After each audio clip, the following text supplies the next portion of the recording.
ನಮಸ್ಕಾರ. ನಾನು ಜ್ಯೋತಿ ಪುರಾಣಿಕ್. ನಾನು ನಿಮಗೆ ಇವತ್ತು ಅನಂತ ಚತುರ್ದಶಿಯ ಬಗ್ಗೆ ಹೇಳುತ್ತೇನೆ. ಅನಂತ ಚತುರ್ದಶಿಯ ಮಹತ್ವ ಮತ್ತು ಅನಂತ ಚತುರ್ದಶಿಯ ಒಂದು ಪೌರಾಣಿಕ ಕಥೆ ಹೇಳುತ್ತೇನೆ.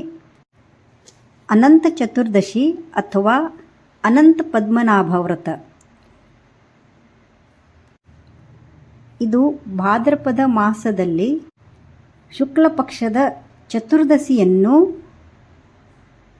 ಅನಂತ ಚತುರ್ದಶಿ ಎಂದು ಆಚರಿಸಲಾಗುತ್ತದೆ. ಈ ದಿನವು ಶ್ರೀ ವಿಷ್ಣುವಿನ ಅನಂತ ರೂಪವನ್ನು ಆರಾಧಿಸುವ ದಿನವೆಂದು ಪರಿಗಣಿಸಲಾಗಿದೆ. ಅನಂತ ಎಂದರೆ ಅಂತ್ಯವಿಲ್ಲದು, ಅನಂತ ಕಾಲ, ಅನಂತ ಆಶೀರ್ವಾದಗಳ ಪ್ರತೀಕ.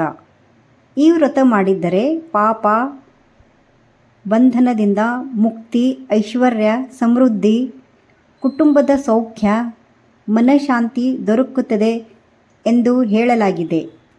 ಈ ವ್ರತದ ವಿಧಾನ: ಬೆಳ್ಳಿಗೆ ಸ್ನಾನ ಮಾಡಿ ಮನೆಯಲ್ಲಿ ಅನಂತನ ಪ್ರತಿಮೆ ಅಥವಾ ಚಿತ್ರವನ್ನು ಪೂಜಿಸುತ್ತಾರೆ.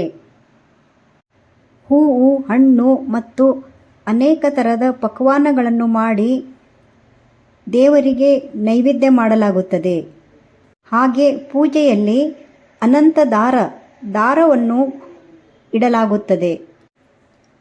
ಪೂಜೆ ಆದ ನಂತರ ವಿಶೇಷವಾಗಿ ಈ ದಿನ ಅನಂತನನ್ನು ಪ್ರತಿನಿಧಿಸುವ ಕೇಸರಿ ಬಣ್ಣದ ಹಗ್ಗ ಅಂದರೆ ದಾರವನ್ನು ಕೈಗೆ 14 ಗಂಟೆಗಳನ್ನು ಹಾಕಿ ಕಟ್ಟಲಾಗುತ್ತದೆ. ಇದು 14 ಲೋಕದ ಪ್ರತೀಕವೆಂದು ಹೇಳಲಾಗಿದೆ. ಇದು ಪುರುಷರು ಬಲಗೈಗೆ ಕಟ್ಟಿಕೊಳ್ಳುತ್ತಾರೆ, ಮಹಿಳೆಯರು ಎಡಗೈಗೆ ಕಟ್ಟಿಕೊಳ್ಳುತ್ತಾರೆ, ಇಲ್ಲದಿದ್ದರೆ ಕೊರಳಲ್ಲಿ ಕೂಡ ಹಾಕಬಹುದು. ಅನಂತ ಚತುರ್ದಶಿಯ ಒಂದು ಪೌರಾಣಿಕ ಕಥೆಯನ್ನು ಕೇಳೋಣ. ಒಮ್ಮೆ ಯುಧಿಷ್ಠರು ಮಹಾರಾಜನು ವನದಲ್ಲಿದ್ದಾಗ ಅನಂತ ಪದ್ಮನಾಭ ವ್ರತದ ಮಹತ್ವವನ್ನು ಶ್ರೀಕೃಷ್ಣನು ಅವನಿಗೆ ವಿವರಿಸುತ್ತಾನೆ. ಯುಧಿಷ್ಠರನು ಜೂಜಿನಲ್ಲಿ ರಾಜ್ಯವನ್ನು ಕಳೆದುಕೊಂಡು ಅರಣ್ಯ ವಾಸವನ್ನು ಅನುಭವಿಸುತ್ತಿದ್ದನು.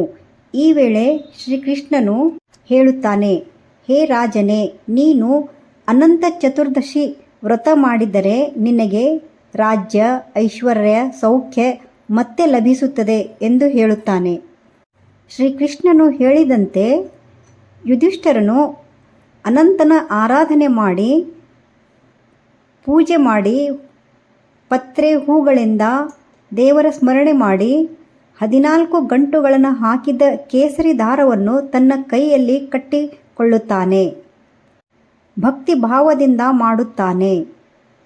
ಮುಂದೆ ಅವನಿಗೆ ಯುದ್ಧದಲ್ಲಿ ಜಯ ಸಿಗುತ್ತದೆ. ರಾಜ್ಯದ ಲಾಭ ಸಂಭವಿಸಿತು. ಧರ್ಮದ ಜಯ ನಡೀತದೆ.